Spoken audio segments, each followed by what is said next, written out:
Thanks for joining us in this webinar series hosted by the Future Cities Africa and moderated by the Municipal Edge. It's important to highlight that this is our fourth annual local government conversations, a journey that has started about just over 3 years ago in 2022.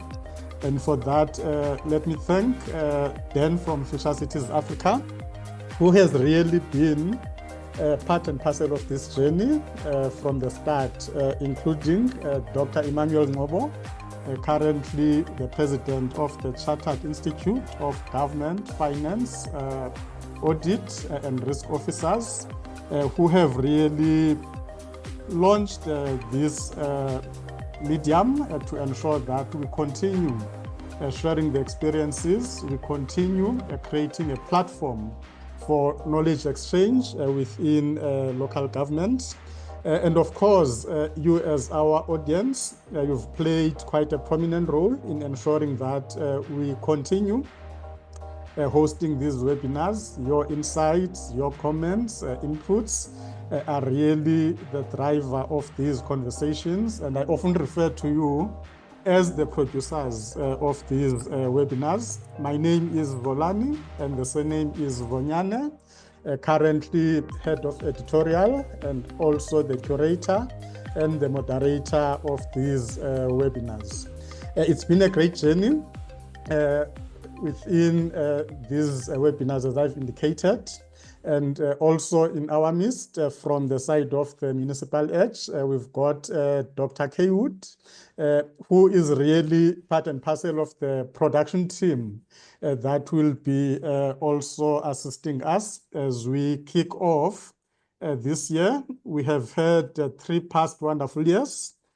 We have impacted, I would say, quite a number of officials, councillors, even ordinary citizens through these webinars, given the value that they add, given our vision in terms of turning the situation around in our local government. As we have seen, the topic of today, it's quite an interesting one, especially given that most municipalities have received their audit outcomes for 2023-2024 from the Auditor General. However, we're still waiting for Auditor General to actually publish those results. And we might have a follow-up session, who knows, after the results have been published. I also want to thank our sponsors for this webinar series. For the first time in the history of this webinar series, we've got the 2 partners who have really joined us and said it can be that they can miss the support of this journey in ensuring that we positively impact our local government. We've got business engineering, and we'll be taking inputs and submissions from Cornel, who is the project director from Collaborator. Again, as I say, we thank our sponsors, we thank business engineering, and also we thank DSO Consulting Group, who also has lifted the hand to say for this year, in this 4th annual series, they've decided to join hands and support and power these webinars. We are grateful. We are thankful for that particular support. And most definitely, it will go a long way to influence and contribute to what we are doing.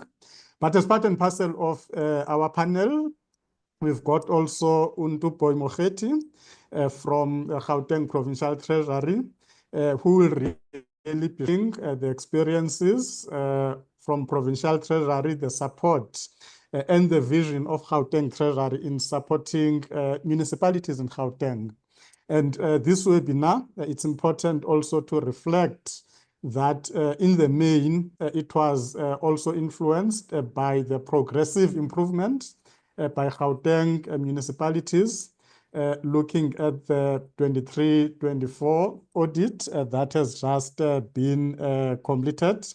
In a short while, I will be allowing just my panelists to greet you before we actually start, but also we are grateful as the Municipal Edge, also as Future Cities Africa, for the reciprocal support that we get from the partners that we work with. If I may start with SALGA, both at national level and also some of the provinces where we enjoy a reciprocal support in terms of the events, the functions, the conferences and seminars that we hold. And to that effect, for those of you who might have seen, SALGA has got a pitch deck event that is focusing mainly on the revenue management solutions. If you have not registered for that, it's starting tomorrow, and Thursday, it's in Pretoria. It's going to be an interesting session, given the fact that many of our municipalities have a problem on the side of revenue management. That event will be exploring innovative solutions that municipalities can look at to ensure that they improve and maximize, optimize on their revenue. We've got another partner in the Chartered Institute of Government Finance, Audit and Risk Officers, as I've indicated, which again, we do contribute, we do participate in the events. And for those of you who are also aware, from the 8th to the 10th of April, SIGFARO will be having Audit and Risk in Daba, which will be in Durban's City ICC. Again, I urge you to register for these events, specifically for continuous professional development. We talk professionalization on one side. We also need to support such through participation and engaging in these sessions. And as it comes to SIGFARO, if you qualify to be a member, I also urge you to take up the membership, because it's through that community of practice that we will be able to really impact and effect change in our local government. We've got also, as our standing partners, the Center for Municipal Asset Management, which is one of the stakeholders that contribute to our webinars. Reciprocally, we contribute and participate in their events. And from today, 18th, 19th, and 20th, up to Thursday, CMEM has got service delivery in Daba, currently taking place in Durban. And again, it's that collaboration that will ensure us that we don't only effect change within local government, but we contribute to sustainability and also ensuring that we ultimately improve the lives of ordinary citizens within our country. Based on that, I'll just allow my panelists, starting with Ntuboy, just a brief introduction and greeting our audience. Then we'll take Cornel, also just a brief introduction and greeting our audience. We are expecting our third panelist who might be joining us later. But at that point, I will then allow him to introduce himself as well. Mr. Mokhethi, good morning. Welcome, sir, and thanks for joining us. Morning, ZZ. Thank you very much for allowing me into your space. Generally, these spaces, these communities, tightly knit communities. So thank you very much for allowing me into the space. I hope my contribution is going to add to the objectives that you outlined earlier. They might maybe sometimes become controversial. However, I think the idea, like you said, is for us to sort of, provoke thoughts, provoke ideas, provoke innovations, but also to learn from others. So I think the idea is not necessarily only to participate in a one way, but also to receive from others. So it would also be wonderful to hear the participation from the attendees, what their experiences are, what is it that they think perhaps provincial governments should be doing Sometimes in my language, meaning that you can't judge yourself. So when you receive feedback, and I've always been taught that feedback is feedback irregardless. It's only meant to give you opportunities to improve. And with that, I hope we then set the tone for the discussions for today as such. Thank you very much. That's it. Thanks a lot for that, Mr. Mokhethi. And indeed, definitely our audience is that engaging. It also provoked thoughts in so many ways. Hence, even in my opening, I said, they are also part and parcel of the production team without them knowing. And how we've curated these webinars, we do allow that space of engagement so that we take even more from the audience than us sitting on that side of the panel. So be rest assured, those thought-provoking engagements will happen. Cornel, welcome, and thanks once more for embracing us with your presence. We've been on this journey together for quite some time. If you can just greet our audience, that will be appreciated. Good morning, Chair. Good morning, colleagues. Thank you for the opportunity to engage once again. The previous speaker likes provocation, then he's definitely got a partner in myself, because I believe that that is where innovation comes from. It's the trigger for innovation, because not everybody has got all the answers, but somebody has got the answer. And this is, for me, the purpose of these engagements is to find that document, share that, and then roll it out and, you know, make it a gospel so that we all apply it. And I mean, the objective for all of us in this sphere is to make South Africa better for everybody. It's a simple objective, very tough, but we all can't run away from this, you know. And the more of us that's pushing for that and spending a lifetime trying to improve that is what's going to make us win. Like I said, thank you for the opportunity. Always a pleasure and a privilege to be involved in this engagement. Thank you, Chair.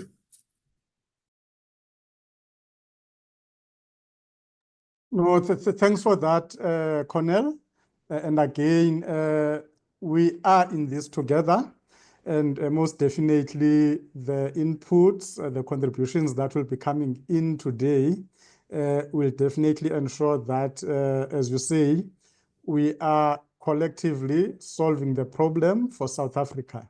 On that note, colleagues, as also has been captured in the chat box from my colleague Dan, for the audience, the question and answer option is available. If you've got any questions that you want to pose to one of, it can be to any of the panelists, but also in doing so, it will also be great if you've got a question to a specific panelist, you also indicate as such to make it easy to facilitate the Q&A session. But beyond that, we've also have got the chat box, specifically if you've got the comments that you'd like to make and not necessarily the questions. We also touch on those comments because, as I've indicated earlier, they also form part and parcel of these conversations. And some of the comments will also be assisting in providing the solutions to the challenges, as we have indicated, to make our municipalities better. I see quite a lot of familiar names in the audience. I wouldn't really mention each of you, but you are all welcome.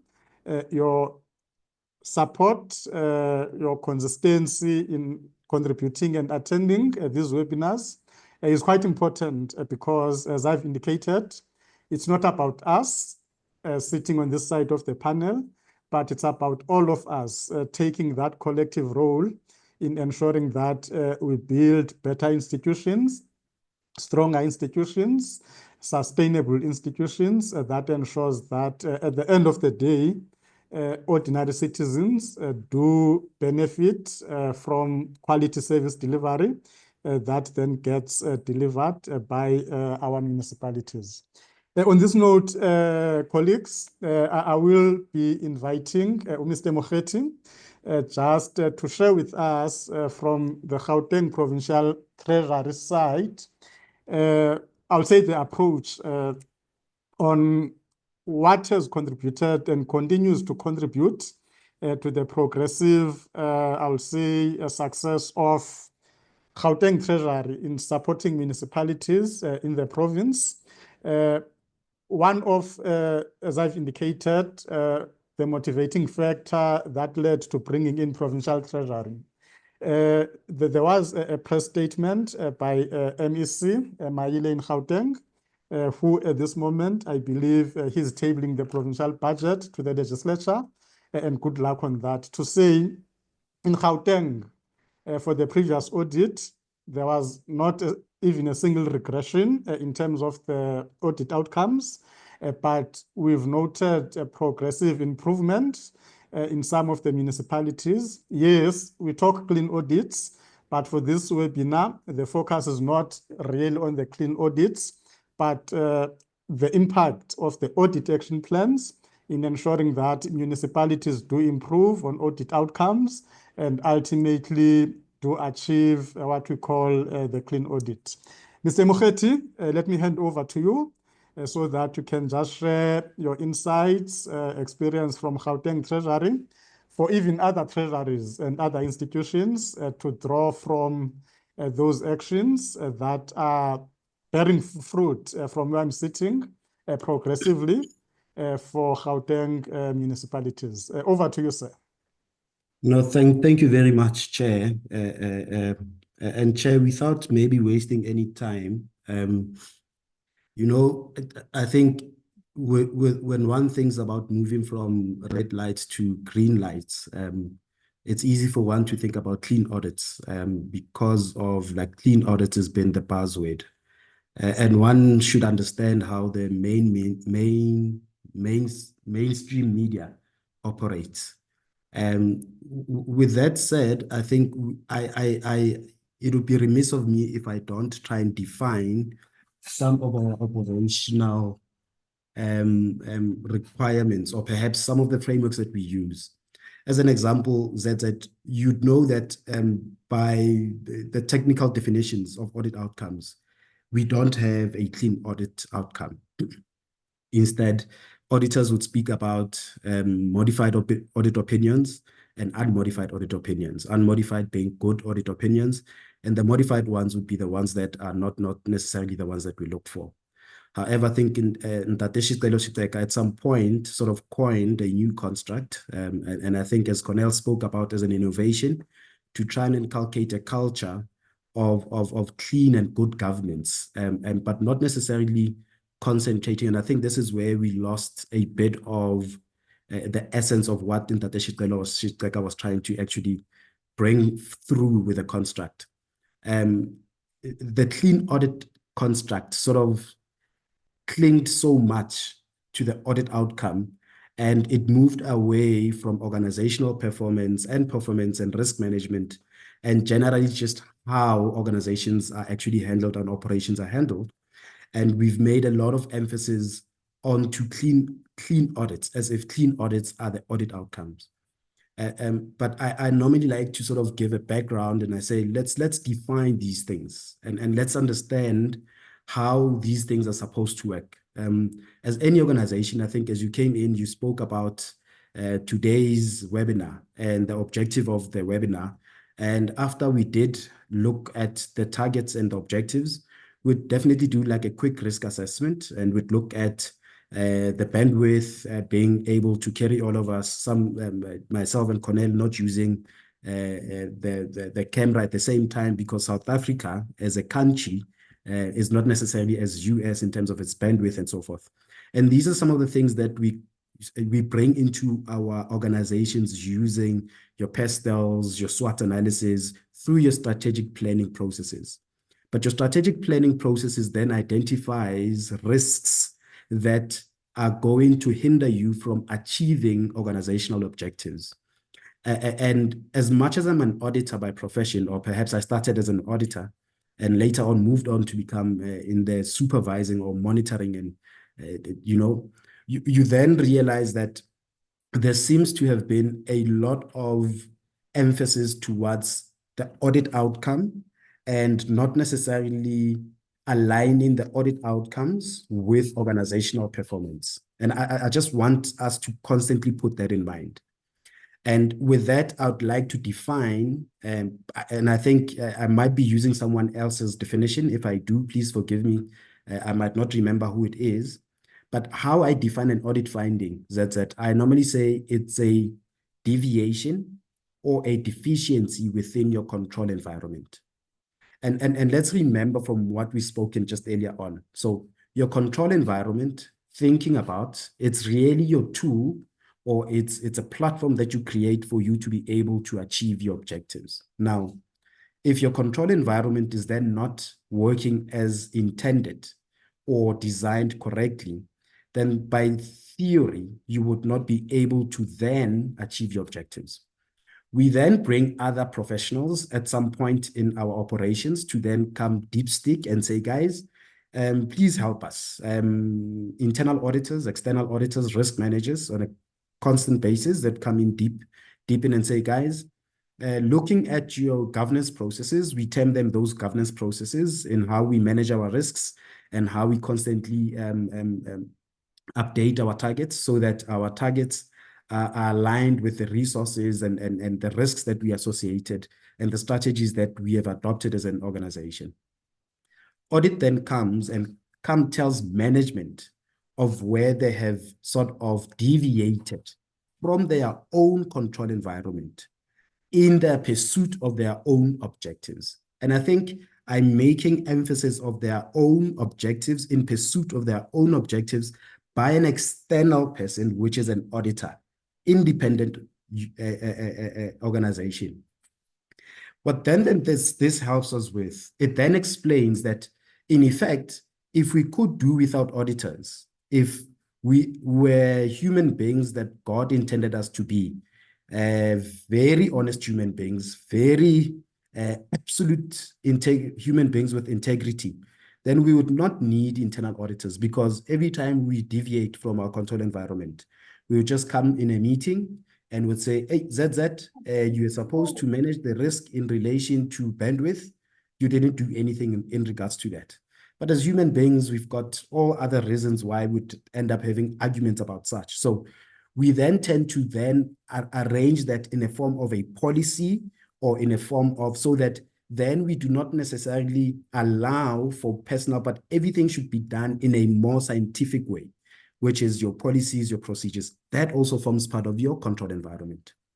And I think once we understand that, we would then understand that the most important objective of any organization is not necessarily to pass the audit. I know that I said I will be controversial, and that's the point I was trying to land on. Audit is not necessarily the be and end of, and I'm going to speak specifically, municipalities.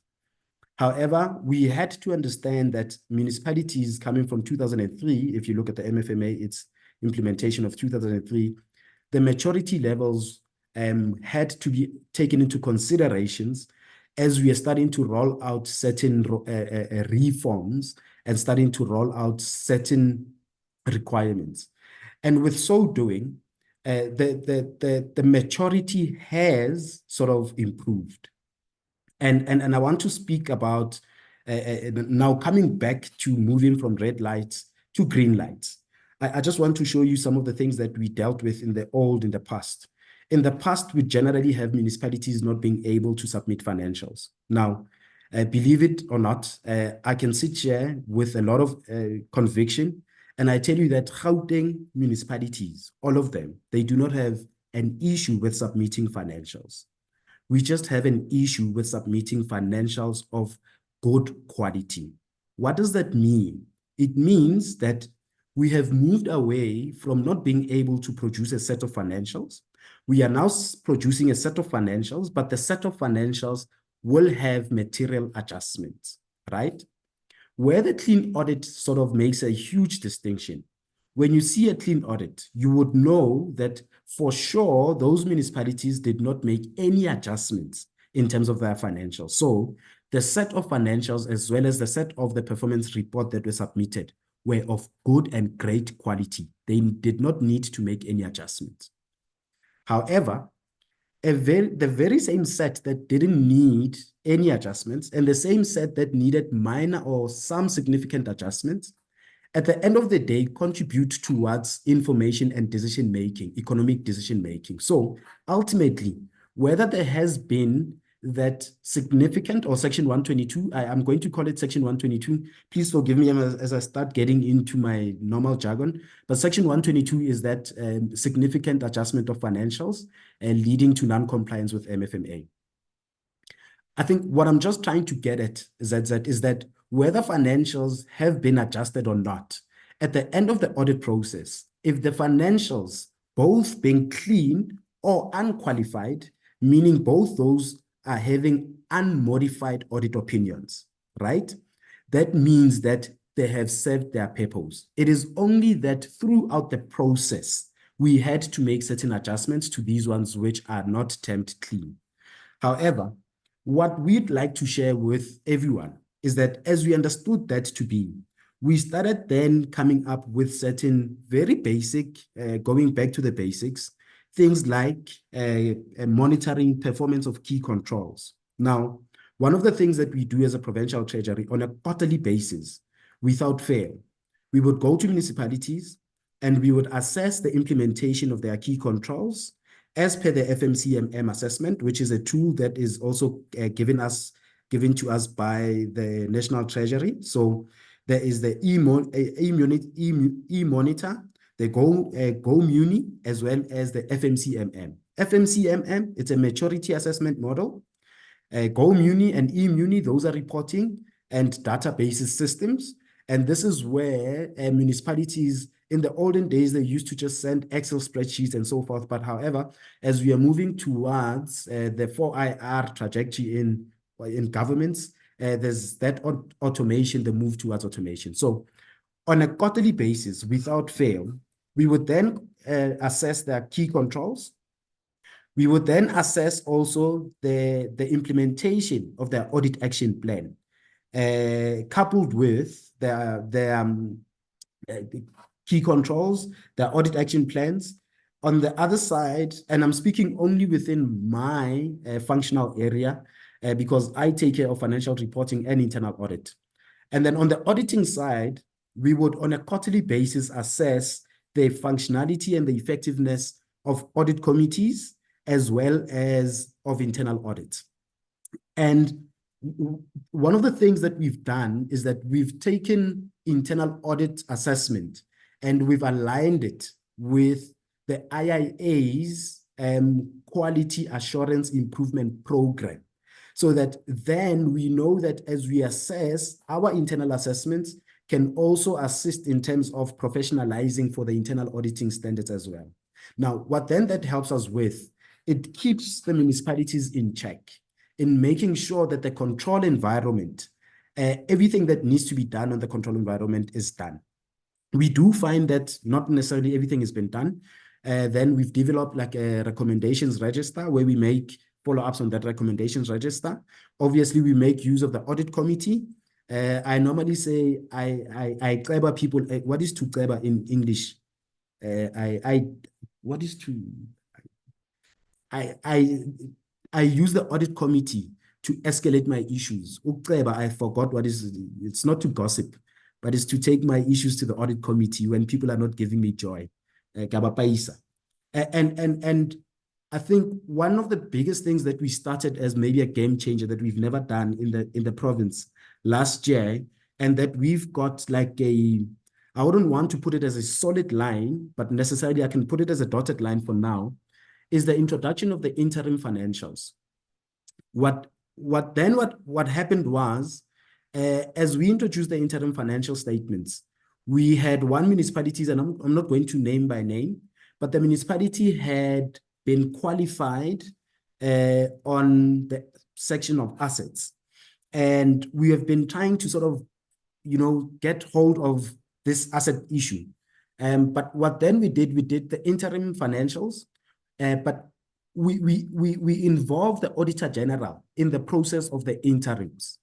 What we then did with the Auditor General, as much as they didn't have the capacity to audit the transactions per se, but they looked at the methodology that we applied in addressing the audit action plans or the audit findings, the previous audit, the 22-23 audit findings. And we then got into an agreement in terms of the methodology and how to approach the implementation of the audit action plans. And with that, we are then able to transpose the work that we did in the interims to the year end. And we were then able to then have an agreement with AG based on the work that we did in the interims. And that is one of the key things that we've had. One of the other ones as a strategy is the close relationship that we've had with the Auditor General. I need to make mention of that one, ZZ. We have closed the gap between ourselves and the Auditor General.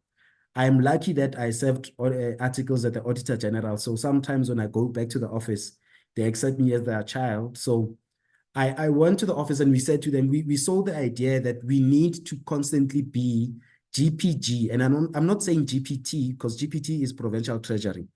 But we formulated something known as GPG, Gauteng Provincial Government Governance Guardians. And meaning that you yourself, you are a guardian, a governance guardian in Gauteng province, meaning that we ought to all have and pull in the same direction, as much as we might disagree, but the aim and the idea is for us to pull in the same direction. So we had an audit preparation workshop that was held in conjunction with the Auditor General. In that audit preparation workshop, roles and functions of MMCs, MMC Finance, the CFOs, and the MMs were clearly outlined, and what their responsibilities and the expectations of the Auditor General from them as strategic and senior officials was expected. And we are able to also just bring upon some of the things that we sort of had interpretation differences with. And that as a workshop sort of helped us by the time we got into the audit process. It sort of helped in terms of clearing some of the disputes that we might have had initially before we got into that. And these are some of the strategies that we employed. The interim financials, on a constant, we assess their key controls. On a constant quarterly basis, we assess their audit action plans. I haven't mentioned the fact that we don't even also just accept their audit action plans. Remember, come January right now, when they then supposed to adopt their audit action plans, in conjunction with SALGA and COGTA, we would have a root cause analysis. So we would request the audit action plans of municipalities, and we would then analyze the municipalities' audit action plans and give feedback to municipalities if their audit action plans are developed correctly, sufficiently, and they actually address the root cause. And we've seen that as that process was actually maturing, in this year in particular, one of the municipalities asked for that session before we even started the session. So the municipalities are starting to even see the value out of us actually analyzing and assessing the audit action plans before the audit action plans is even adopted by council. So that's our involvement. Post the audit, our involvement in Section 131. OPCA PCC is held by COGTA. We play also a crucial role in there because remember, like I said, we assess them on a quarterly basis. So any dissatisfaction that we'd have would escalate at the OPCA PCC, would also escalate at the audit committees, and then would also move into the audit process in itself. We attend the audit steering committees, and we attend on the basis of if there's any inconsistencies in application. As an example, we are there as a Provincial Treasury just to highlight some of these things that, listen, we saw that in one municipality, this was applied in this way, but you're applying it differently, and that's what we do. And beyond that, it then sort of closes up the cycle. So we don't just leave the audit action plans at the beginning of the year and we make the analysis and we leave it at that. We take those audit action plans, we transpose them into control deficiencies. As I'm leaving today, I will be having a workshop with one of our municipalities on their control environment, internal controls, but informed by their audit findings. I hope I didn't say too much. I know I speak a lot, ZZ. And I know when you speak, you can speak especially about a topic that you are so passionate about. Thanks for that input, and also for making time, as you just indicated that now that you'll be on the road, and for the benefit of our audience and the panelists, around about 11:30, Mr. Mokhethi, if he comes back on the panel, he'll be on the road at that time, specifically because of the training that he ought to have been to, but he made time for this session. Let me also welcome our other panelists, as I've indicated earlier, that we've got Mr. Phala from Nkangala District Municipality. And thanks for basically accepting our invite at the very short notice. And again, the reason for that, we hoped to host West Rand District Municipality just to augment and support the initiatives that Mr. Mokhethi has alluded to. But because of many competing schedules and those as a result of the budget date that had to be in the previous week, that really threw, I'll say, many of us out. But we've got a commitment from West Rand that they will be available in a date in future for them to be able to share their story, having worked over the years, supported by the partners, as I've indicated. For the 2023-24 audit, that district has received or achieved a clean audit outcome. But as Mr. Mokhethi was saying, the clean audit outcome itself is not really what we should be just fixing our focus on. It's more about what happens at the very planning level, because his input is more touching on what do you do even before you start a financial year in terms of your planning, looking at your objectives, your control environment, or all those activities. They happen as you implement your plans during the year, your activities. Then post-audit, that's when we've got the action plans, which also you need a strategy to actually respond to. And he mentioned something about the maturity of municipalities, but also I want to point each of the representatives from municipalities. I see we've got in the audience colleagues from metros, from districts, from local municipalities. And beyond just the officials, we also have councillors, which is also great. There is what could help municipalities, which has been designed by National Treasury. We call it in short the FMCMM, which is the Financial Management Capability Maturity Model. As part and parcel of the planning, because the model assesses your status or situation as the municipality itself. And if one looks at that particular model, what we call clean audits, which also supplements what Mr. Mokhethi has said, is actually level 3 of that particular model, which then says, yes, you achieve the clean audits. Beyond that, what is it that you can do as the municipality to ensure that all the citizens are serviced, they get the running water, electricity, and you name them.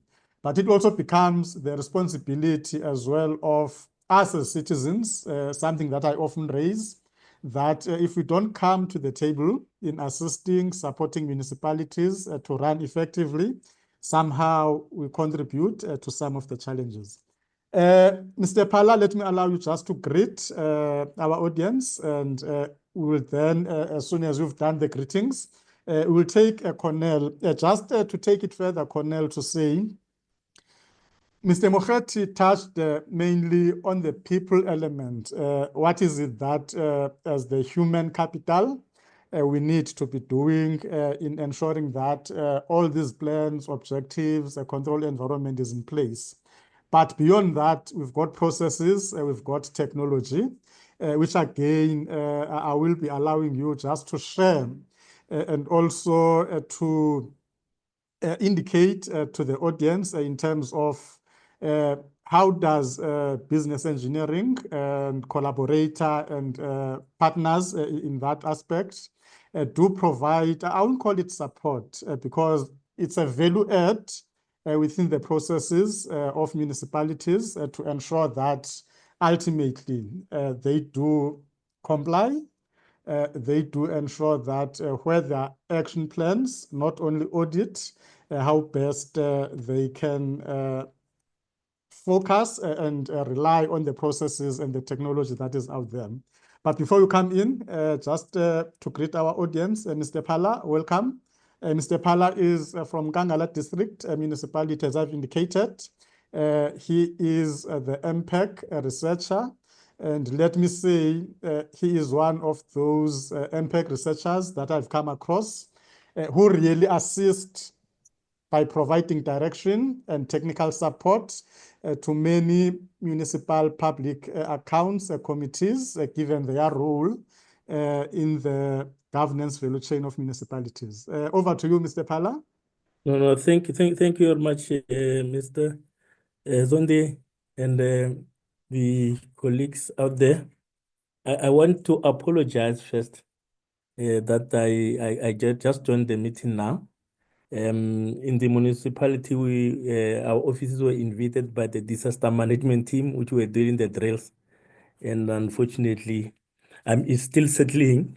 There were a lot of up and downs now. Yes, I might have missed a number of your discussions, but I think I'll definitely follow up and join and make some few inputs where I'm allowed to. Thanks. No, thanks a lot for that, and you are most welcome. That was our first panelist when you joined. I think as Cornel comes in, you'll also get a sense. And again, to our audience, we are about 80 that have joined this webinar. Your comments, your questions will contribute a great deal when it comes to this webinar. Please do use the chat box, use the Q&A option so that we can keep this conversation vibrant. As I've indicated, it's not really about us, about all of us in ensuring that we do effect the necessary change and the impact that we need to see in our municipalities. On that note, welcome, Cornel, and again, thanks a lot for joining hands with the Municipal Edge and the Future Cities Africa in ensuring that we continue delivering these webinars. We continue showcasing the tools that are out there, the technologies, and how they then enable the functionality of the municipalities.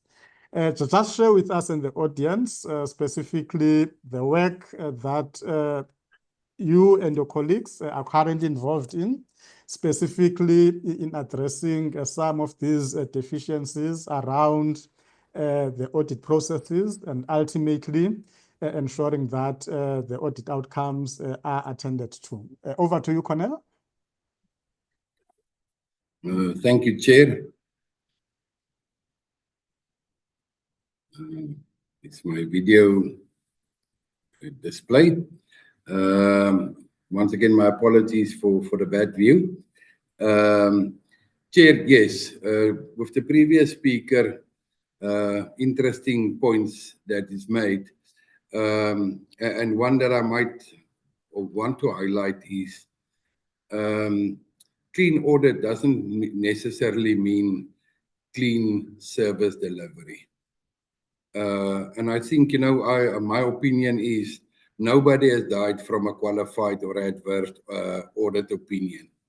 But lots of people suffer and die from poor service delivery. So maybe one day we can bring the two together. It's my wish anyway, that we get a clean service delivery audit as well. You know, find a way to measure that, to see what we are doing, and to make sure that that is also clean. You know, to the highest possible level within the means of a municipality. But it's no use having 5 billion in the bank and you've got a poor service delivery, sewer is running the streets all over, etc., adversely affecting quality of life.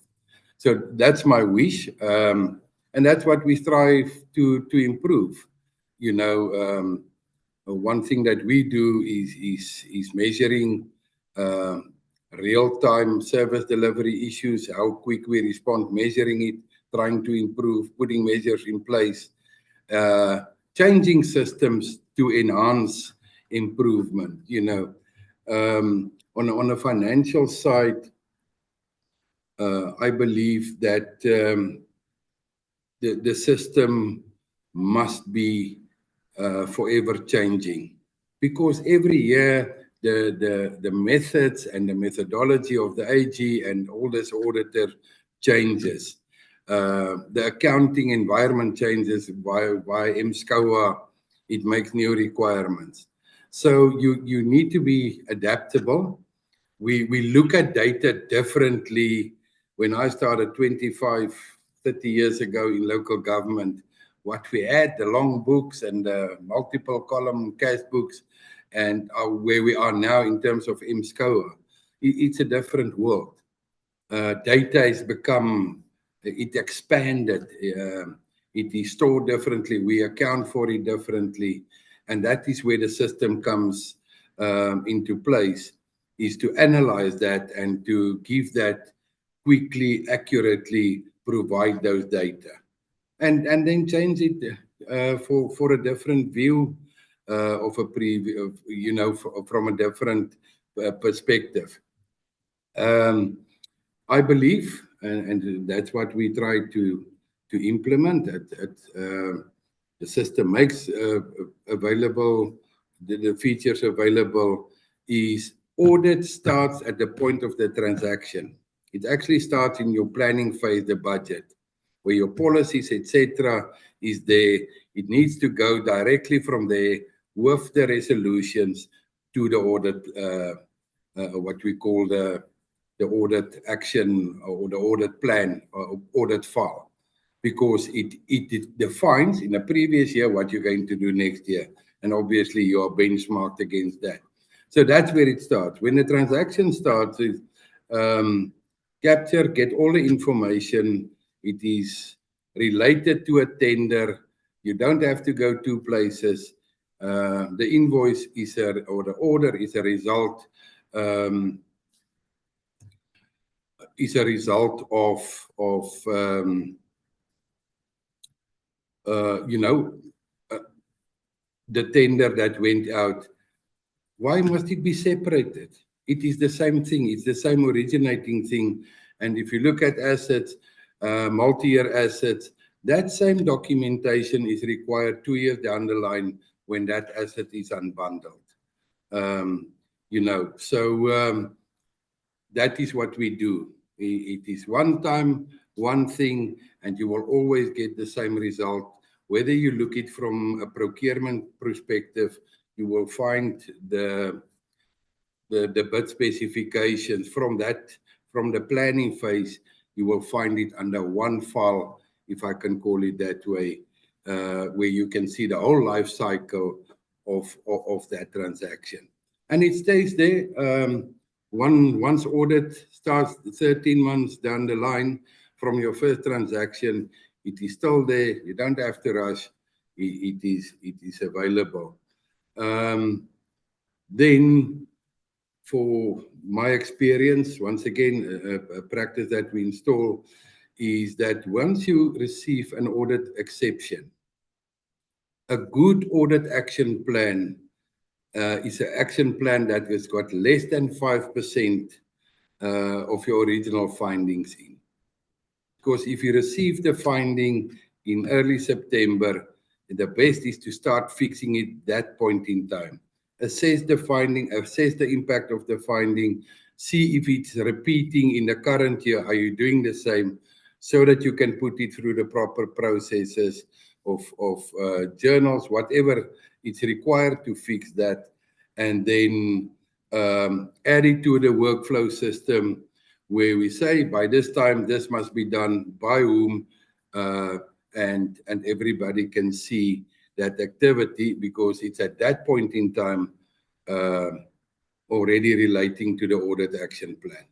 It's got its number, it's a finding number, it is related, and everybody can track that. So by the time that you do the official audit action plan or table it in January, it should be completed 95%. That is a successful one. That is how you will improve for the next audit finding. Because if we look at what's happening at the current audits, is repeat findings. However, appropriately or effective or value-wise, it's a repeat finding, and that is an issue. It takes a while to do that.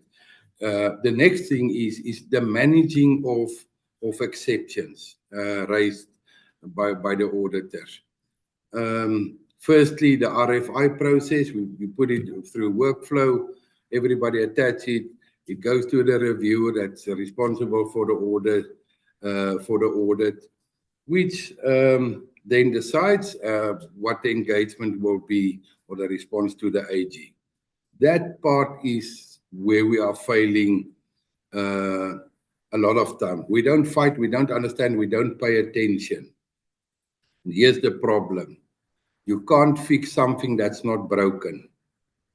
So if the audit finding is incorrect and not your data or not the finding or the actual evidence that you've provided, how will you fix it? You're going to have a tough time. There's go time, effort, whatever, fights next year, it remains there because the first thing that the AG is doing is looking at the previous year's findings. And it also brings me to the point is to fix your audit findings.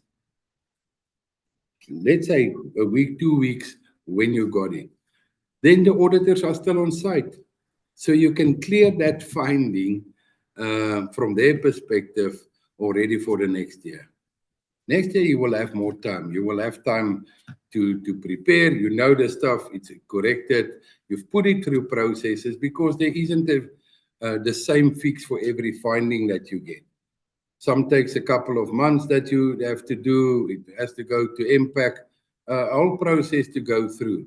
But you've got time to make sure that before the next audit starts, that issues have been cleared properly and internal audit had a chance to review, give their input, etc., etc. That we do all through workflow processes, directing, putting a time limit on every workflow instruction, due dates, and schedule, meeting connected to the meeting schedules, when this will be discussed, finalized, obviously, and there's a report, how it will update, then any action plan, linked to all the activities and documentation that has been collected and provided through that. Then in terms of the AFS preparation, it can be workflow driven, some clients using that, some use the tools that the treasuries provide, it's Excel, whatever. It's basically the same. We just connect it to timeframes and calendar-based so that we manage the process and see that every part of whoever is available of the or particular sections in the AFS is then responding in time, synchronizing the completeness so that the AFS is then completed like planned with the necessary supporting evidence to submit to the internal audit process. That's what we do. That's what we encourage at clients. Like I said, for those that are not using, we do special reporting. We share that reporting. For example, if we pick up the auditors are looking at this at one client immediately, and we respond to that and provide information, etc., we immediately roll it out to all the other clients and say, listen, this is what's been looked up. This is how they measure their performance or certain indicators. Here's the information. Should you have the same request for information or exception raised at your municipality? Thank you, Chair.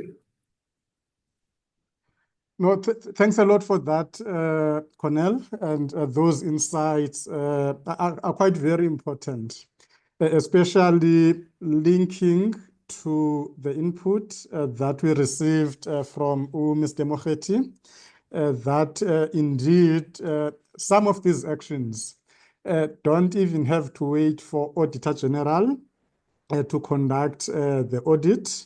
And you make quite a valid and a strong point. Even when Auditor General has come, there are those preliminary findings, which you say at the end, if you do things right, you should be left with more or less about 5% or less of those original findings.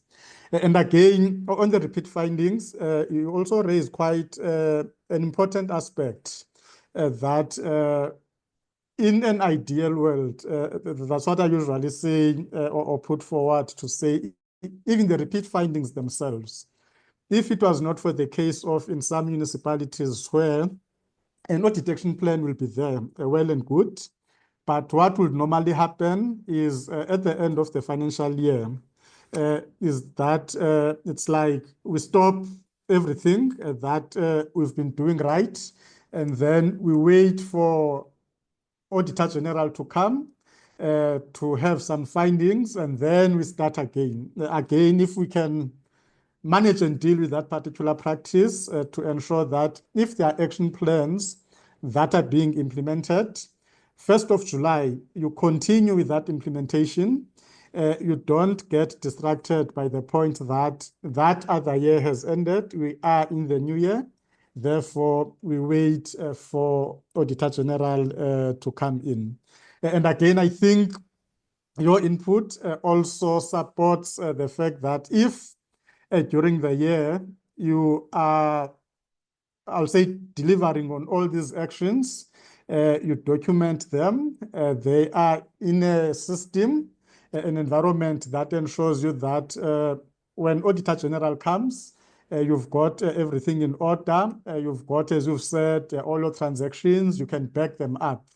It also puts, I'll say, many municipalities in a better position for them, firstly, not to fear AG when AG comes, but to work closely with the Auditor General to deal with those issues, because through those engagements, some of those findings are really attended to and they are dealt with.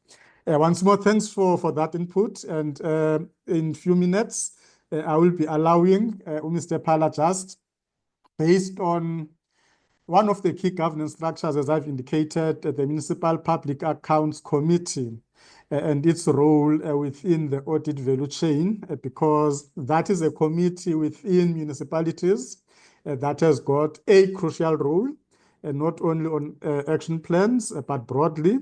But we will narrow the input or conversation for this morning just on the value add of the audit, the Municipal Public Accounts Committee within the audit value chain itself. And once more to the audience, we are still looking forward to your questions and to my panel. If you can just maybe go through it, have one question in the Q&A answer, which again we will be dealing with as soon as Mr. Phala makes his submission. Mr. Phala, over to you, sir. No, thanks, Chair, for the opportunity. And again, wish to greet the audience and my colleagues out there. Just to indicate that I am coming from Nkangala District Municipality, which is one of the district municipalities in Nkangala, I mean in Mpumalanga province. We are one of the municipalities that are doing well in terms of audits. I joined this municipality, I think, 2019 as an MPEC researcher. And by the year I joined, the municipality got the unqualified audit with matters, which were not so many, and we dealt with them. But since then, I think we have, for consecutive years, being able to attend clean audit. Even the previous financial year, 2023, 2024, the municipality attained a clean audit. Chair, my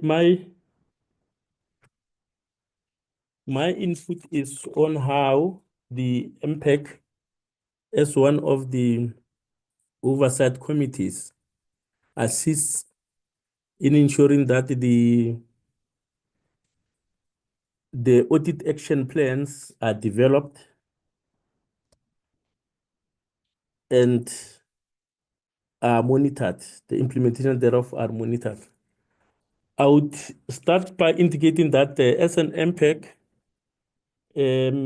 we serve as a link in the accountability chain, and MPEC also plays an oversight accountability role in municipalities. We enhance accountability processes by ensuring that there is an object political oversight in addition to other governance committees, such as council, your executive, your finance, portfolio committees, and the audit committees. We, unlike in the past, Chair, I think it's important that I would mention that now MPEC, in terms of legal and regulatory framework, MPEC is given original powers in terms of your Section 79A of the Local Government Municipal Structures Amendment Act, Act number 3 of 2021.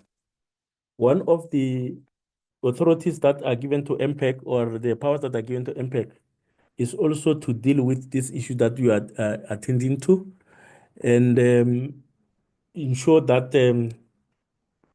the audit committees are functional. Chair, in terms of the Nkangala district municipalities, terms of reference for MPEC, it says that the MPEC has an authority to interrogate the documents as related to the issues raised by the AG in the audit reports.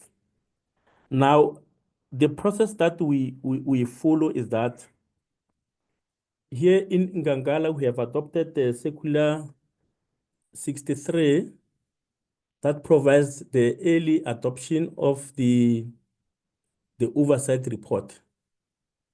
In other words, now we start with the unaudited annual report, interrogate it, and by the end of November, December, already a lot of processes are completed. We shall have engaged the members of the community in reviewing the unaudited annual report. Then we only wait for the audited annual report that will be delivered in December. And from January, we start with the process of looking into the audited annual report, specifically on the issues that are raised by the AG. I would want to hasten to say that already, because of that circular, I know a number of municipalities are still engaging the process of reviewing their own annual reports, but with Nkangala, we have already submitted our oversight report, which was adopted by Council on the 26th of January. Now, the process that we follow after receiving the audited annual report, what do you do as NPEC? We convene what we call an MPEC work session that will take for almost 2 days. And in the work session, we invite the Auditor General to come and make a presentation on the audit report. We'd invite other governance structures. Your Provincial Treasury will be there. Our Audit Committee will be there. The OCTA will be there. And the representation of SALGA. And after receiving the reports from the Auditor General, we usually engage the management letter to check what are the critical discussions between the Auditor General and the management during the audit processes. Now look into the audit action plan that shall have been prepared by the administration, which usually goes to council, to check whether or review the rigorousness of it, the validity of it, the efficiency of it, whether it addresses all the issues that the AG shall have addressed. We also check whether the responsibilities are assigned to relevant people, there's supervision, there's monitoring. Now, in most cases, I think we will understand that the audit committee, in terms of your audit committee charter, it mandates the audit committee to respond to council on any issue that is raised by the Auditor General in the audit report and resolve any disagreements between management and the external auditors, amongst the others. Now, in that regard, we would expect that the audit committee should facilitate a meeting in which the audit action plan is reviewed even before it goes to council for approval. We would check whether the Provincial Treasury has made an input and what are the input that were made by the Provincial Treasury. COCTA has made an input, and also check whether the Auditor General has made a concern on the very same action plan. It is very important, Chair, because with experience, we have realized that in the past, the audit action plan were prepared and only to find that they don't address almost everything that the Auditor General shall have raised. In this meeting, we usually invite management to come and make a presentation of their audit action plan so that there should be questions that will be raised from them to say how did they reach to a particular conclusion on the action plan. This is because in the past, where we did not invite them, and only to find that there would be an argument from the Auditor General about the action plan, and there was no one from management to respond on why other issues are done like they have proposed. I think in short, Chair, this is what we usually do. From there, after the adoption of the audit action plan, we ensure that we monitor the implementation of the audit action plan. There's what you call an resolution tracking system, wherein all issues that are raised in the audit action plan with their dates and the timelines, we are following on them. And that report is presented to MPEC on quarterly basis as one of the reportable matters to the MPEC meetings. And we follow on that and advise council or make recommendations to council on where there are gaps which need to be addressed. I think in short, this is what we're doing, Chair. Unless otherwise there are other issues that the session would want us to make input on. Thanks. No, thanks a lot for those inputs. And again, it shows that within the value chain, there ought to be a functionality within the administration itself, especially looking at, I'll say, from middle management to senior management. We need functional internal audit functions. We need functional audit committees, because more often, and again, it's been an observation that there are quite high expectations from MPEC. But sometimes you find out that even the reports that ought to go to MPEC for it to execute its responsibilities, those reports either do not make their way to MPEC. If they do not assist much in MPEC executing its roles and responsibilities. At this point, we'll look at some of the comments and some of the questions. Some of them came through the registration process. I will be allowing my colleague, as I've indicated, from the production team, Dr. Kaywood, who will then take few questions from those that we have, I'll say, selected from the registrations. But also there is a question that came through the question and answer option, which I believe that has been answered by Mr. Mokhethi, but I'll also allow him an opportunity just to reflect on that question. But also there was another one that was specific to how will National Treasury, how will this be addressed from National Treasury? It's more around the issues of, I'll say, compliance in the main, if I look at it. And again, that's the one that Ntuboy has reflected on. And as I've indicated, Dr. Kaywood has responded that honestly, we won't be able to respond on behalf of Treasury, but there is an extensive response that has been provided to that question as well. On that note, Dr. Kaywood, I'm not sure whether you are ready. Just a few questions that we've received through the registrations. And again, to the audience, your comments, your questions are still acceptable for us to be able to drive the conversations. But then as we get to that, I'll also, just from the moderation side, specifically from yourself, Mr. Mokhethi, the value in collaborations you have mentioned, going beyond, I'll say, Treasury.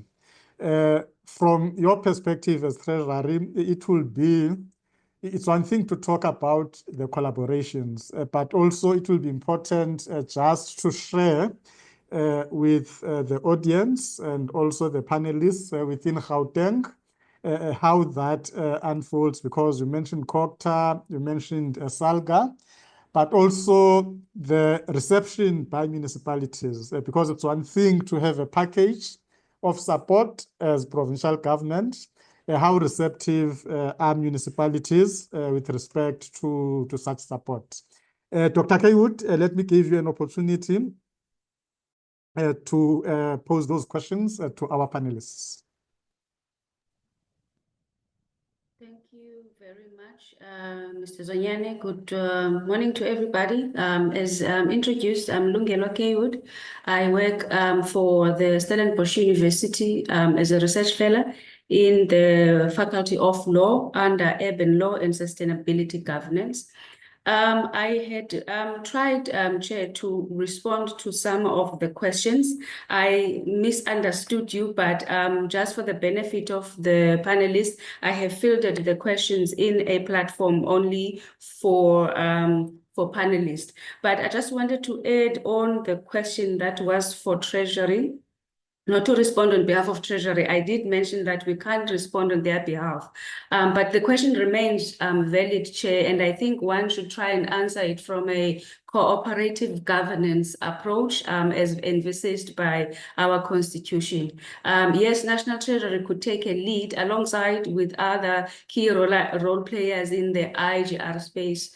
If you consider your SALGA, your COGTA, perhaps the Department of Public Works or Infrastructure, I'm never sure what's the new name because these departments change names. But there could be that collaborative effort as required in terms of trying to provide guidelines really that are geared towards supporting municipalities on how to develop and maintain accurate asset registers.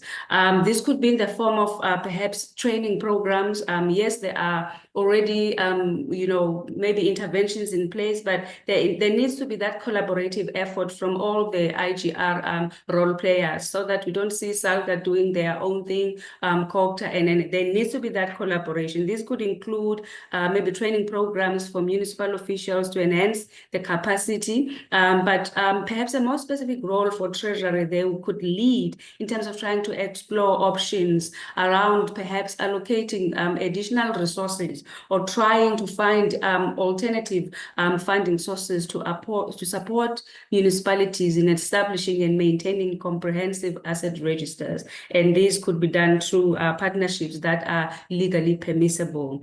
There was another question about whether or not a CFO in a South African local government must be a chartered accountant. The short answer to that, Chair, is no, if one considers that the appointment, the qualifications and experience in terms of the CFOs would then also be regulated by the minimum competency regulations. So there's no requirement for CFOs. Instead, the CFOs must meet specific competencies as outlined in the municipal regulation on minimum competencies. Those regulations would then, for anyone that has seen the adverts for CFO, those regulations would require a CFO to have a higher education qualification, perhaps NQF level 7, but it never ever requires the chartered accountant. I could respond to other questions that were posed on the Excel, Chair, but I will be guided by you. You let me know then, but I'm ready to respond. Okay, no, thanks a lot for those responses. Also adding to what has come through the question and answer option. Some of those questions that have come through, as I will be allowing our panelists just to share their insights, as I've indicated. On that one of, I'll say, more compliance related, that's what Mr. Mokhethi will also be touching on, adding to the response that he has already provided. And then through the registrations, we have heard quite a few. I'll just maybe take one or two, which I will then allow our panelists just to reflect on those. The first one is mainly around explaining the role of the Financial Misconduct Disciplinary Board in dealing with material irregularities in line with the Audit Amendment Act and what the board can do if no material irregularities are referred to it. I think this one, yes, for the purpose of the conversation today, one could see it relevant, but in terms of the stakeholders that we have, in terms of explicitly answering that question, I know, for an example, AG, when it comes to the MIs, there is a lot of work that is taking place there, and also the value chain with respect to that. What we'll then do, questions of like this one, as I've indicated, post the publication of the audit outcomes by AG, definitely we might be having a follow-up session. But there's this one that I believe our panel should be in a position just to reflect and provide insights. This one came from, let's see, It came from Shane. Is there a genuine will within most of the municipalities to implement the audit reviews? That will be the audit action plans. There's a specific reference to 2 municipalities that I will not be mentioning. But what is coming through from that question is more the issue of the municipalities not really taking, I would say, serious attention in dealing with the action plans and the reviews, as Mr. Mokhethi has indicated. It's the issue of the will, whether is there a will within municipalities. But then also beyond that, it's more also an issue of the audit committees that possibly are not implementing even some of the proposals. And again, Mr. Mokhethi, as we're making an input, you touched specifically on that point from the side of the Larry in interacting with the audit committees themselves. We've got also other questions which really talk to the issue of planning, because from planning, there is a value that can be added in even reducing the audit outcomes. One typical example of a question that came through is how can we change our towns into construction sites without consistency in the SPLUM application and policy? And again, in such cases, we might not really see those as issues when it comes to the audit, but those structural challenges, those structural, I'll say, deficiencies within our legislation, they also contribute somehow to the outcomes that we see, and hence that brought a push to say, let's review our legislations to ensure that there is alignment, but also they are made easy to be implemented by municipalities. Let me allow you to come in on that one, Mr. Mokhethi. No, thank you very much, Zet. These are truly thought-provoking. And I think I just need to collect my thoughts, that I don't just, carry on and on and on. But maybe let me start firstly with the ones that of collaboration. I think one of the most biggest thing that I've learned over the years is that there's nothing that you can do on your own. One friend of mine, a Shona friend of mine, taught me that you can never kill an ant with one finger. You will have to use 2 fingers to kill an ant, as small as it is. And I think the approach that we've taken with the chief director in GPT is that the more the merrier. One of the things that we did as we went into during the audit process, one of our supports is that we look at the AFS process plan. We also look at the financials and we review them. And in the past, we used to do those reviews in silos. So COGTA would do them, SALGA would do them, we would do them, AG would come and do the high-level review. And at the end of the day, we would find that we still have the same challenges.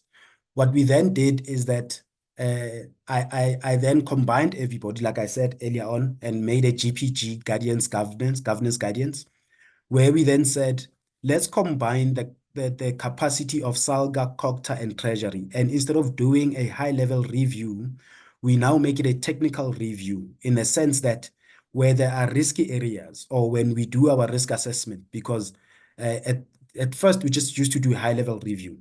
But from last year, what we did is we did a risk assessment, and the line items that had risky areas, we would go as far as going to source documentation and not just doing a desktop exercise. And that sort of helped us, as I mentioned, of that municipality that we also involved Auditor General. But beyond that, we've got close relations with your IIA. I spoke about on a quarterly basis, assessing functionality of internal audits, audit committees, and we've got a very close relationship with IIA. Just next week, Wednesday, we will be having our internal audit forum. ZZ, you are compelled to be there. We've got a good relationship with SIGFARO, with SAIGA, with SAIPA. I'm just working on SAICA currently, But the whole idea is in line in the trajectory of professionalizing. So that's the type of collaborations that we thought of. But beyond that, we collaborate also with people like your audit committee members. When you think about one of the things that we'll be doing next week in the workshop, we will be transitioning municipalities from the old internal auditing standards into the new auditing standards that actually compel people to go read the new internal auditing standards because they can assist our organizations a great deal proper. And we are using, I'm going to name for the sake of showing off, Dr. Len Connor, a very knowledgeable professor, but because of the collaborations that we have, we are able to get him on a free basis, and he comes and he trains our internal audit. So we don't only look at collaborations only with big institutions, but we look at where and what resources are needed, and we collaborate on that basis. I think I touched on also, one of the things that are just, and thank you very much, ZZ, for making mention of maturity and making mention of the fact that maturity level 3 means that you've got a clean audit, but question now then means what? A lot of our municipalities are actually moving themselves into that maturity level. And I'm so glad that you also brought upon citizenry activism. Because where we start to see a bit of a gap, as an example, our municipalities are operating as per the MFMA, right? But one thing that I think it was Cornel that spoke about innovation, right? And I'm going to ask in any of the people, can I please just ask with the highest respect, any of the municipalities other than Midvaal that actually advertises their services to their people? Now, I'm actually asking you this question because I think we've made mention of the, making Auditor General the be and end of the organization of the municipality.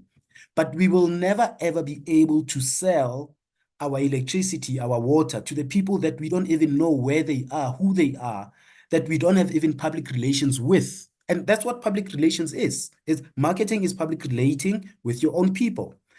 What has happened to local economic development? And I'm asking that as a follow-up question onto the marketing. And all I'm just saying is, in all of these things, we would then realize, I think there was made mention of by the previous speakers, that, we would constantly find ourselves chasing our tails in terms of repeat findings, dealing with incorrect findings. But because we've made Auditor General the raison d'etre of our lives, and that's a reason for existence. But our reason for existence is to actually deliver services. And how do we deliver services? We ought to be able to understand. Number one, I think one of the things, the question that was mentioning was to ask about the budget and municipalities not having sufficient budget. And thank you, Doc, for outlining the IGR structures.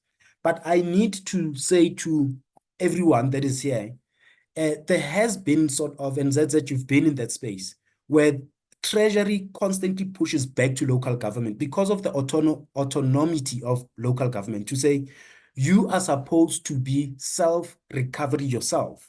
So there seems to be that, and if I'm not going to speak with you in that honesty, it will just take us 10 steps back again to us still waiting on the National Treasury to give us alternative sources and so forth.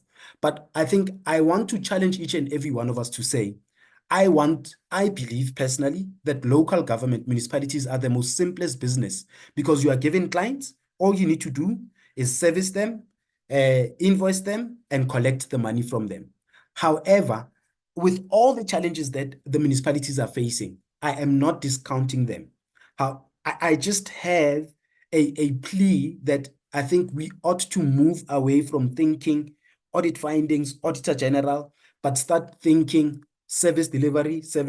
What are the innovations that we can put in to make it a point that our LED is not working as intended? Like I said, our municipalities, as if you look at all the revenue enhancement strategies that we've had, there is no revenue enhancement strategy that has an element of going back to community and public relating with a community. So the community knows about the corruption of the municipalities, but the community doesn't know about the challenges that the municipalities have. So the challenges of making sure that they pay bulk purchases seems as if it's a municipality problem, whereas it's not a municipality problem, but it's a regional problem, because the people in the certain region have unemployment of about 62%. We ought to be thinking from that strategic level of about 62%. How do we reduce it? And then, and it is our councils that has to be innovative enough to come up with things. And I think one of the questions that was asked is, how do we create our cities to become construction sites? And I say, once we start investing in LED ZZ, we would start seeing. And I think that the movement from maturity level 3 to level maturity 5, I think that's when we'll start incorporating audit with local economic development, with and all these things working seamlessly to sort of formulate a one picture that tells us where we want to go. Like Cornel said, a working picture for all of us. No, thanks a lot for those inputs. And again, I know we've taken about 3 minutes from your time, and hopefully for the closing part, you'll still be able to join us just for the closing remarks, which is not far from now. And I see in the questions and answer session, there are answers that are being provided, but there was one question or comment, Cornel, that came earlier on around the change of systems, which I would like you just to reflect on, because I think it was more around changing systems sometimes is not a solution. But then again, for me, it will always be the case of what led to even that thought or decision for the system itself to be changed. But then you can also reflect on that. As I hand over to Cornel, there's a question that came from Ashwin, which again Dr. Kaywood has addressed, specifically the issue of the disciplinary board. And I think it's something that has been coming on ever since we started these webinars, in terms of the role of the disciplinary board and also its interface with other structures within the municipality. And again, if you look at that, if we don't get to a point of all of us having a common understanding that, as Doc has captured, the board is an advisory structure to the council. What would often happen if there is any matter specific around financial misconduct? Because I think that's another clarity that needs to be provided, that the disciplinary board, it has got a specific role and responsibility as it relates to that value chain. It will then be a report that comes from MPEC to council with possibly those recommendations or matters that the council must then refer to the disciplinary board itself.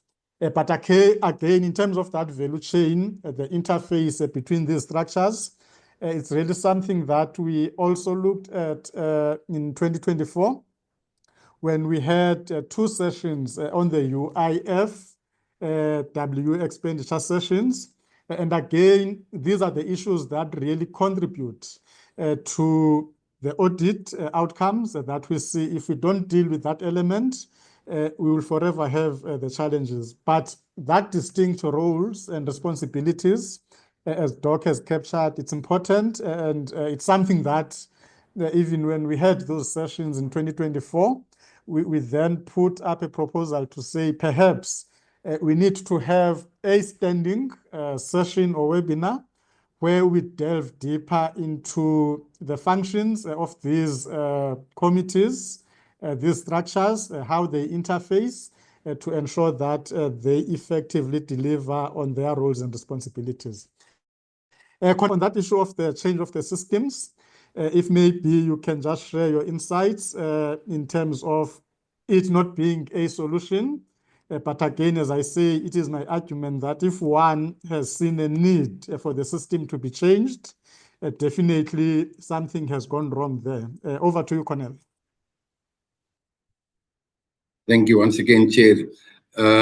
Yes, it's a relative principle, the cost and whether it's not necessarily change the system from one provider to another, but you need to analyze your needs and the tools that you use must fit the needs that you have.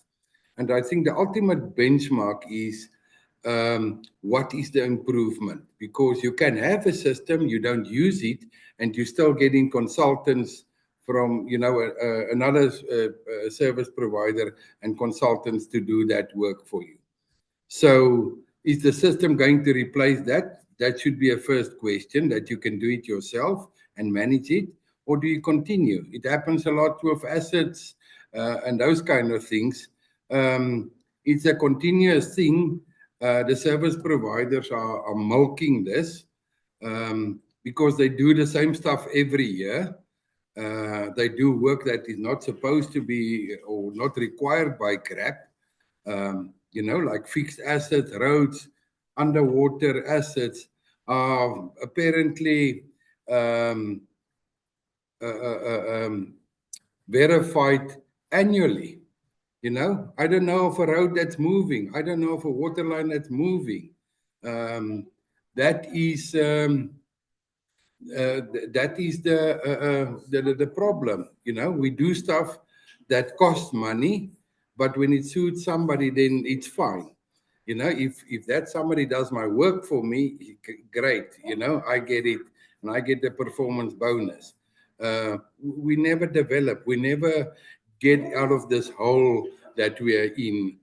Some municipalities, they don't bite the bullet and take that steps and start doing it itself, eradicate all this fruitless stuff, and then buy yourself a proper system that really equips you as an individual or as a team in, say, an asset unit or a revenue unit or an internal audit unit for that purpose. You understand? That is the benchmark. System must work for you. If it doesn't work, get rid of it because it's holding you back and it's costing you money one way or another. That said, and then there's the principle of a good system and a good CFO. I think somebody mentioned that. If there's a clean audit, yeah, it's a good CFO. If it's a bad audit outcome, then it's a stupid system. You understand? But the previous year, you had a clean audit on that very same system. That is the thing. The world is changing. You have to change annually. You can't change every 5 years. You need to be adaptive. Thank you, Chair. No, thanks a lot for that. And again, in terms of the clean audits, great CFO. Then when it comes to adverse, poor system, we thank that Philip. Philip is also with business engineering for the benefit of the audience, which we appreciate your contribution and your input. As we edge towards closing our webinar, because we are 20 minutes towards the hour of 12. Coming back to you, Mr. Phala, and again, this issue of, I'll say, the relationship or the interface of these committees and structures as it has come through this morning, this conundrum or confusion of the functionality or the role of the disciplinary board vis-a-vis the MPEC. It will even go to the audit committee, because if you look at those three critical structures within the setup of council, there are those interrelations, but being separate structures. Perhaps to share how in Nkangala that relationship is managed, but as I've indicated, perhaps also sharing, I would say, your closing remarks, your closing shots, which I'll then go to each of our panelists. But again, to the audience, we always appreciate and value your inputs, your thought-provoking questions and comments. They do make these discussions quite valuable. and most importantly, they are a learning phase and a learning curve for some who are in these webinars because they do then get exposed to how these functions, how these structures do contribute to the functionality of our municipalities. Mr. Phala, let me give you this opportunity. Thanks, Chair, once more. I think let us start by emphasizing something that I usually want to argue about. In most cases, when we deal with these issues, we usually emphasize the issue of accountability. I've seen even the AG, when they deal with the ecosystem, they will talk about accountability ecosystem. But with me, I think we are missing one leg. That is the oversight. I would rather argue that instead of just talking only about accountability, we should also emphasize the oversight, because the two concepts go together. Without oversight, there won't be any accountability. Now, MPEC as an oversight committee, to me, is a mini council. It is standing instead of council, executing the responsibilities of council, because it is a very small committee that must have time, unlike in a bigger council, wherein people do not have enough time to engage on issues. Now, if you don't have a functional oversight system, whatever issues we raise here are not going to be properly executed. Now, the impact is also as a mini council, like I say, it's saving a responsibility to ensure that other committees of council also function, especially your audit committee. They have a responsibility to ensure that we have a functional audit committee. Now, the disciplinary board is more of an administrative structure, but it's the role of MPEC also to ensure that the council does have that particular committee and that particular committee really functions. And it is the role of MPEC to check that those committees do their work and make recommendations, and that the recommendations from those committees are also implemented. They should hold the executive accountable on the recommendations, the implementation of the recommendations that are coming from the audit committee and the disciplinary board and other structures of council. In our regard here, we have a very good relationship with the audit committee, in the sense that the audit committee chairperson is having a standing invitation to all MPEC meetings, and they even provide their own reports, but they also assist MPEC in its executing its responsibilities. Now, in terms of I may not necessarily delve in issues of the relationship between the MPEC and the disciplinary board, but I think the MPEC is having a responsibility in terms of your Section 32 of your Municipal Finance Management Act to deal with issues of your UIF and W, just to check whether the expenditures there are recoverable or not.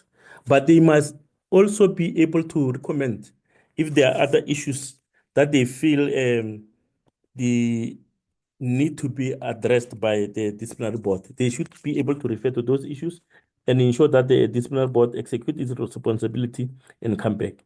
Critical, Chair, is that in terms of the accountability system that we are using here in Nkangala District Municipality, the MPEC does not hold administration accountable. In every meeting of MPEC is the executive mayor who is there. The executive is the one who is there. In other words, now, whatever is happening, whatever issues that the MPEC is raising, is the executive mayor would respond. He will or she will only call in the accounting officer or any other person to assist with technical responsibilities or technical issues. There was one question that I think was raised from our audience, which I just wanted to touch on, checking on the seriousness of municipalities to implement the audit action plan. Really, it boils back to the planning and the process that was followed when developing the audit action plan. We have realized with experience in terms of the template that is usually used by administration to develop the action plan. There's a column that deals with who is a responsible person for the particular matter. Now, MPEC would have to go there to say, is this responsibility assigned to a very relevant person? Because if that is not done, is there any monitoring mechanism? If that is not done, definitely that issue of seriousness of implementation of the audit action plan will come in. Now, like I already said, the MPEC would look into the audit action plan. Is the MPEC would follow on the action plan. And what the MPEC does is that they will call the executive mayor. So that now to us, the audit action plan is also an accountability tool. It's not just something for malicious compliance. It's an accountability tool that to hold the executive accountable. Now, the MPEC would sit with the executive mayor to raise all these issues. And then I don't think if the executive mayor is there being accountable, some of the issues that have been raised there, the executive mayor will be able to follow them up. In conclusion, Chairperson, I think this debate was very important, but critical is that municipalities should ensure that they have a functional oversight committees. Without those functional oversight committees like MPEC and other oversight committees, there won't be any progress. And there should be a collaboration with the other governance structures, your Provincial Treasury, your AG. There should be a relationship, open relationship between the MPEC, especially with the AG, so that issues are not swept under the carpet. Because in most cases, if the MPEC is not having a direct relationship with the AG, many of the issues that the AG shall have raised with management may not get an expression or reported to the highest level. I think that would be my input so far. Thanks. No, thanks a lot for that closing remark, Mr. Phala. But again, as it has been highlighted in the comments as well, it's an issue that I wanted to raise to say. If you look at the mayor, deputy mayor, speaker, and I think there is a whole list of those functionaries within the council setup where specifically they are not allowed to sit in MPEC for various reasons. Maybe in future conversations, if indeed that is the case in Nkangala, it's something that we would need to explore. But I know in many municipalities that one has interfaced and engaged with, there's that distinction in terms of who can actually sit within those particular meetings. But also on that, it will be to really thank also Anton for raising that matter, because that's also the understanding to say that there should be that, I'll say, separation of powers. I think you wish to come in, Mr. Phala. Let me allow you before we actually close. No, just for self-clarification. Just for self-clarification, they're not necessarily sitting in the meetings. They are called to account. Okay. Not to sit and debate, to answer questions, to account to the MPEC question. We don't raise questions directly to the administration. We raise questions directly to executive mayor. Executive mayor, this and this and this and this, then the executive mayor responds. Not to come and participate in our meeting, in the MPEC meetings. Thanks. No, absolutely, absolutely. Of which, even given the role of the MPEC in terms of the accountability, right from the executive mayor, the council committee chairs, your excos, then for the purpose of accountability, that makes sense. I thought it's great that you have clarified that. As we draw towards the close, colleagues, once more, thanks to those of you who are still with us. And I will be allowing Mr. Mokhethi, hopefully he's able to join us just for the closing remarks. And again, as we close, what I've taken out of this webinar today, and it will assist specifically on the, I'll say, audit outcomes, how we can improve them, but also dealing with audit action plans, is that we can prevent some of the audit outcomes that we see that are not so good or great on the basis of proper planning, ensuring that our plans are linked to the objectives of our institutions. But beyond that, it's how do we ensure right capacity in the form of people, in the form of the systems that we need to build, in ensuring that we follow the processes. Through that, it will definitely ensure that we've got lesser audit findings, which will then lead to lesser audit action plans that ought to be developed. But to sum that up, I'll allow Mr. Mokhethi just for your closing remarks. We shall then allow also Cornel to come in before we actually wrap up the session of today. But once more, thanks to the audience for your engaging comments, questions, inputs, which really add value to this medium that we have created specifically for knowledge sharing, knowledge exchange, and how best we can draw from these conversations to make our own institutions better institutions. Over to you, Mr. Mokhethi.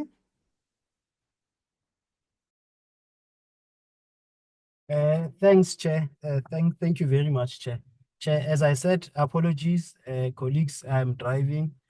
It might look very unprofessional and sound unprofessional, apologies.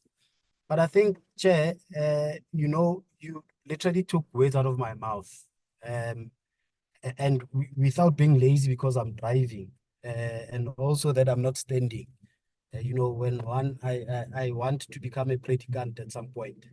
So it's always nice to speak on a podium and standing up so that I can preach. I would want to sort of close the day, Chair, by making sure that people as they leave and we depart, that are aware that I trivialized a profession that I belong to. And I did it on purpose, Chair, to show the importance and the need for us to move and accelerate towards the level of maturity 5, Chair. And it goes without saying that audit in itself as a discipline is one of the most important disciplines in terms of helping us to identify where we've deviated or where we've got control deficiencies, and for us to be able to rectify. But the whole idea, I think, me trivializing my own profession today, which is accountancy and auditing profession, it's to make people and speak to generally the people that are in the room, people that are sort of in the same profession as me, to say we ought to start collaborating, Chair, in the name of understanding that we cannot operate in silos anymore. We have to understand the importance of legal. We have to understand the importance of local economic development. We have to understand the importance of human resources. I think you spoke about resources, human resources. You spoke about system resources, hardware and software systems. But beyond that, Chair, the idea for us is for us to start now incorporating some of these findings that we've had that have been identified in our audit processes to improve our organizational performance.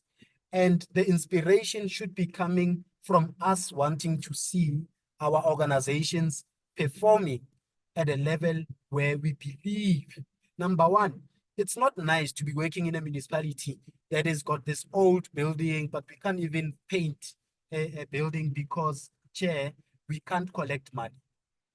If we were to just go about, and one of the innovative ways is that we go and we do a Go Fund or something like that, Chair, and we say our municipalities' buildings are falling apart. We'd truly like your assistance in terms of you collecting money to help and paint.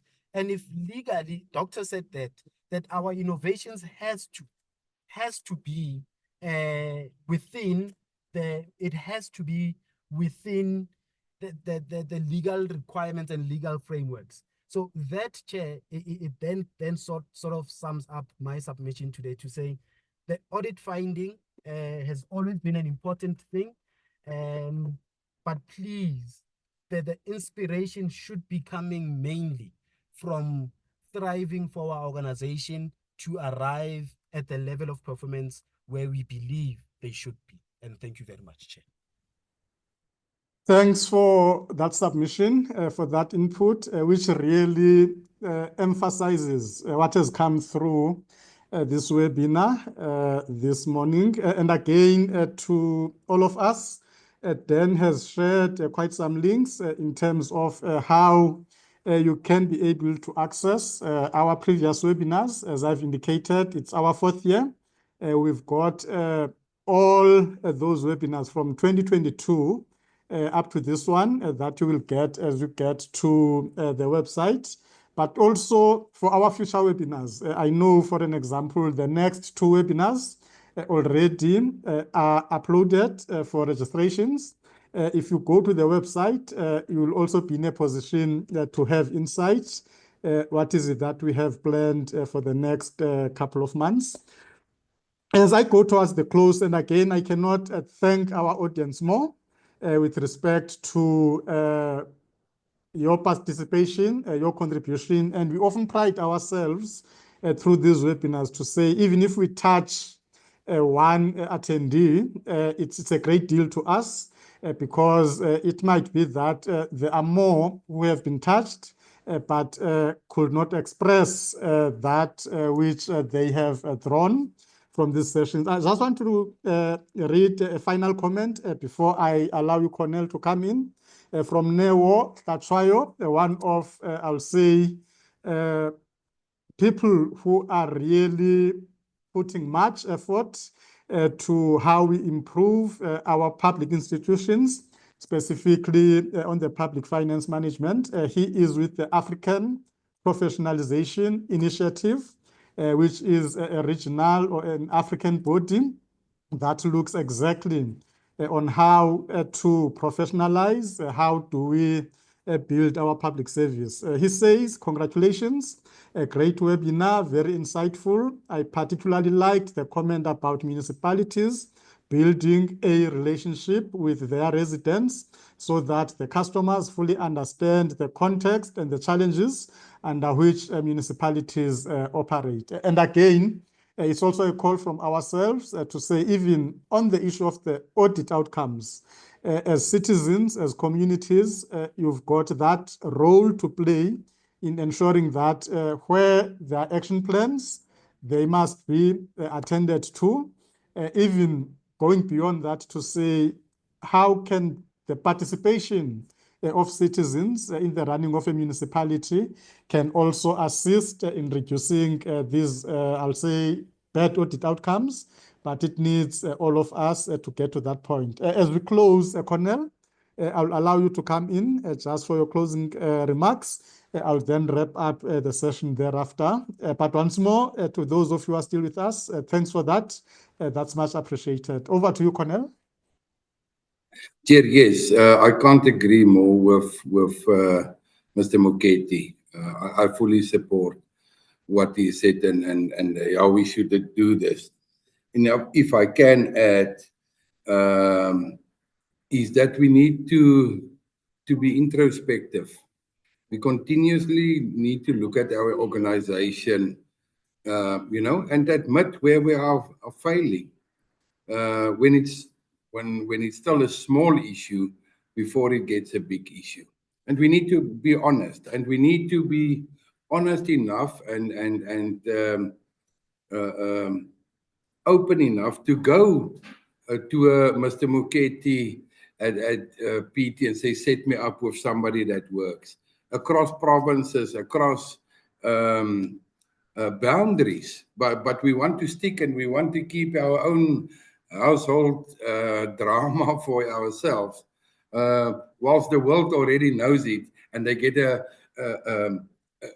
complete incorrect perspective, you know?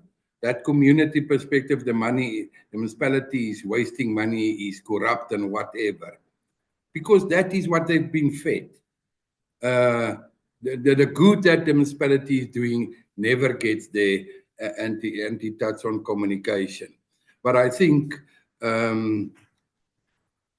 you need to admit that you're failing in your communication if that is the issue.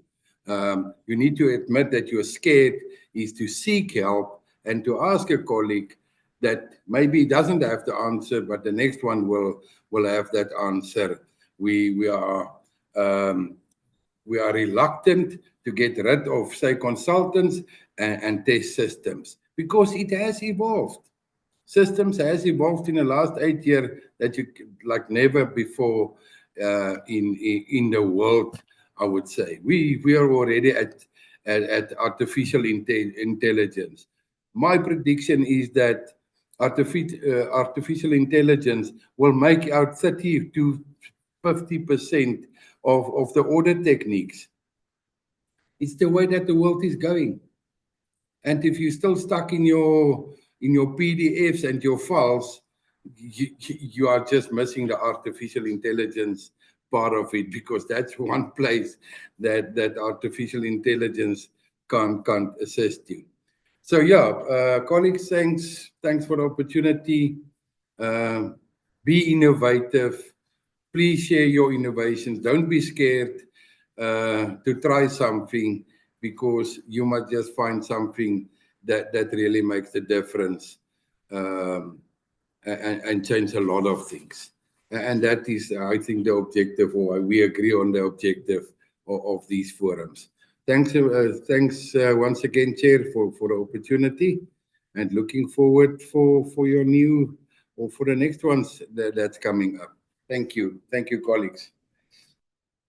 So thanks a lot, Cornel. And again, my last parting shot from my side, specifically to our municipalities. We tend to be scared or isolate the internal audit functions. Those are the colleagues who are there exactly for this purpose that we've been discussing today, to say, of the operations of the municipality, what type of assurance should that function provide?